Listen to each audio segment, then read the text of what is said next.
Para saudara dan saudari yang Tuhan cintai, selamat pagi dan selamat bertemu lagi dalam renungan harian edisi hari Senin tanggal 21 September 2020.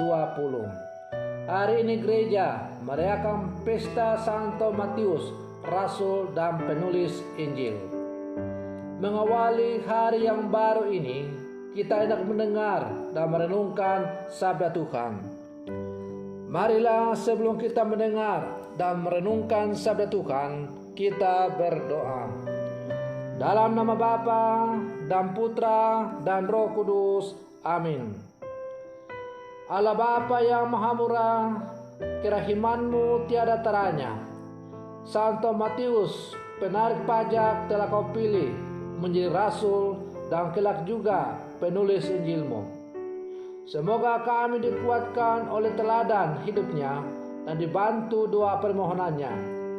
Sekarang pun bangkit mengikuti Engkau dan mengikuti diri dan mengingatkan diri padamu dengan hati teguh. Bersabdalah ya Tuhan, kami siap untuk mendengarkan. Semoga sabdamu yang hendak kami dengar dan renungkan bersama untuk mengawali hari yang baru ini dan pada pesta Santo Matius, Rasul dan penulis Injil, semakin menjiwai seluruh kehidupan kami.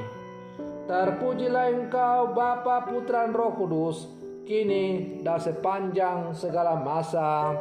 Amin. Para saudara dan saudari yang Tuhan cintai, sabda Tuhan yang hendak kita dengar dan kita renungkan bersama diambil dari Injil Matius pasal 9 ayat 9 sampai 13. Tuhan sertamu. Inilah Injil Tuhan kita Yesus Kristus menurut Santo Matius. Pada suatu hari, Yesus melihat seorang yang bernama Matius duduk di rumah cukai. Yesus berkata kepadanya, "Ikutlah aku." Maka berdirilah Matius lalu mengikuti dia.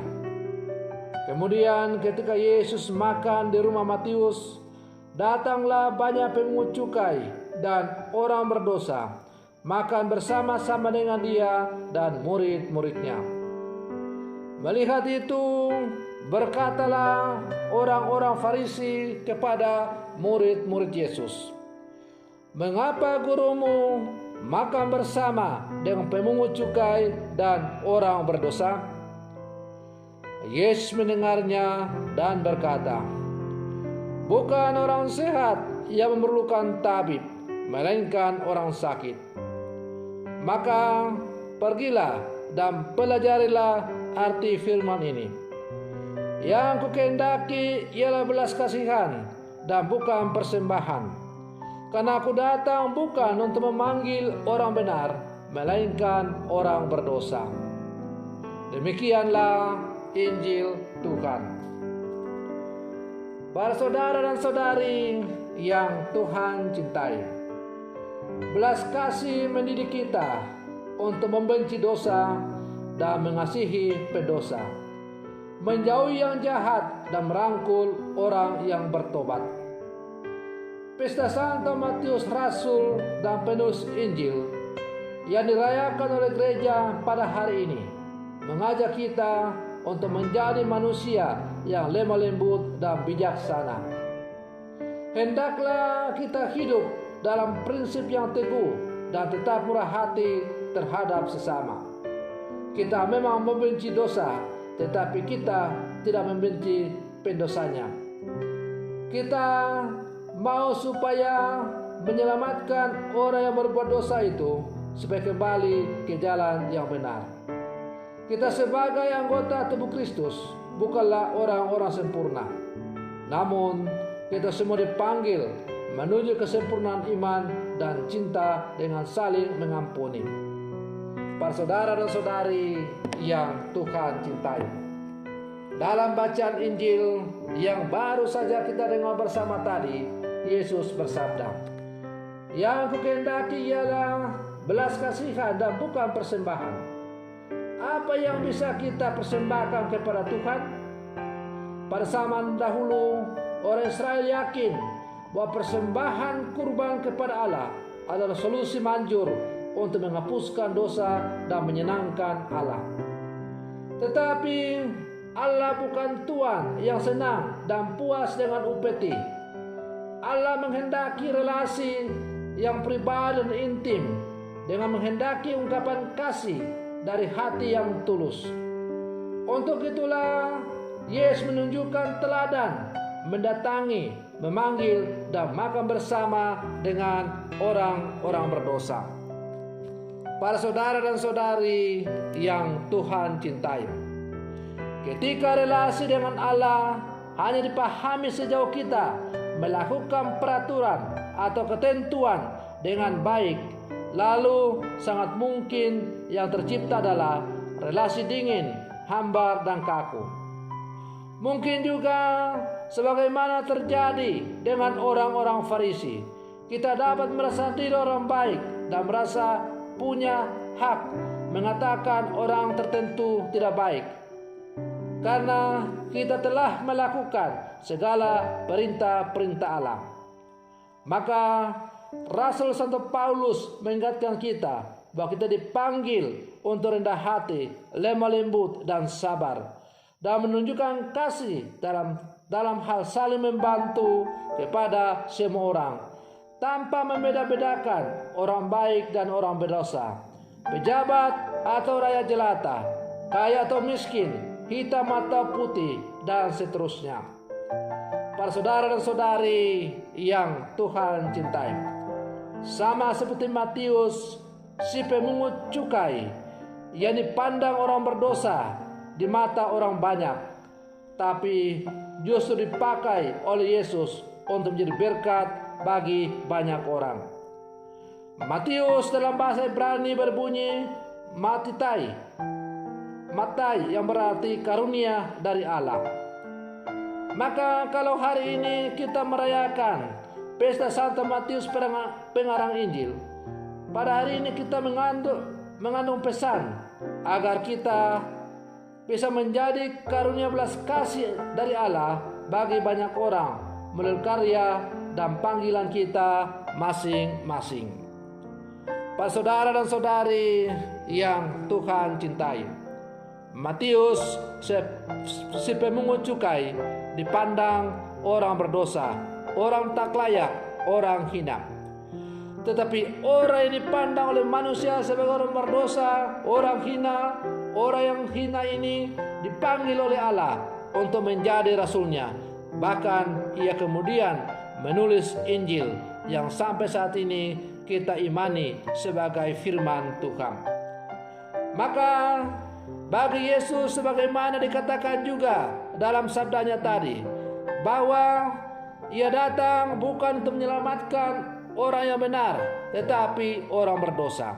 Dan Matius, si pemungut cukai itu, sudah merasakan karya penyelamatan Allah yang sungguh besar dengan memanggil dia untuk menjadi muridnya. Maka Matius yang merasa harga dirinya, harga dan martabatnya sebagai makhluk ciptaan Allah telah dipulihkan kembali oleh Yesus, menanggapi panggilan Allah itu dengan menjadi muridnya.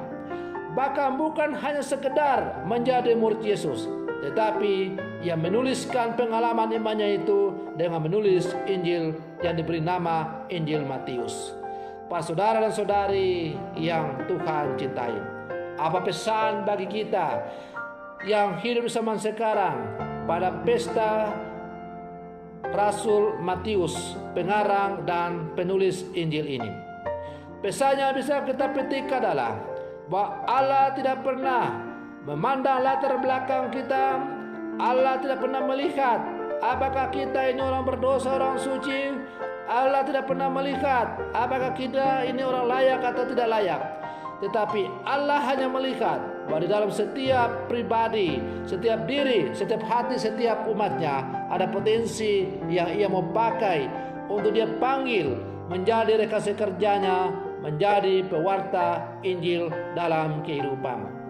Persoalannya sekarang adalah apakah kita mau menanggapi panggilan Allah itu, atau kita menolak panggilan Allah itu dan mengatakan, saya tidak layak, saya sibuk, saya orang berdosa, saya tidak pantas.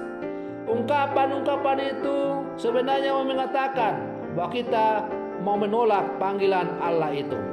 Kita tidak mau berterus terang mengatakan menolak panggilan Allah itu melalui gerejanya. Tetapi kita mengungkapkan penolakan itu dengan berbagai 1001 alasan. Para saudara dan saudari yang Tuhan cintai, siapa sih manusia yang sempurna di dunia ini? Tidak ada satupun manusia yang sempurna. Tetapi di dalam ketidaksempurnaan kita itu, Allah mau memanggil kita untuk menjadi alatnya, menjadi rekan sekerjanya untuk mewartakan Injil kepada umatnya di muka bumi ini. Sekian tahun yang lalu, ketika Allah juga menggoreskan benih panggilan dalam diri saya merasa orang yang tidak layak. Tetapi dalam perjalanan waktu, akhirnya saya semakin menyadari bahwa Allah memang memanggil saya untuk menjadi muridnya secara khusus. Dan puji Tuhan, syukur kepada Allah, di dalam kedosaan saya sebagai manusia yang berdosa ini, Allah memanggil saya untuk menjadi alatnya secara khusus dengan memilih menjadi seorang imam. Para saudara dan saudari yang Tuhan cintai, maka marilah dalam seluruh kehidupan kita terus berjuang lewat tugas dan panggilan kita masing-masing menjadi murid-murid Yesus yang sejati di zaman sekarang. Semoga contoh teladan Rasul Matius dan penulis Injil sungguh menjiwai kehidupan kita untuk semakin menjadi alatnya mewartakan Injil kepada sesama lewat tugas dan panggilan kita masing-masing. Semoga demikian. Selamat pagi. Tuhan Yesus memberkati.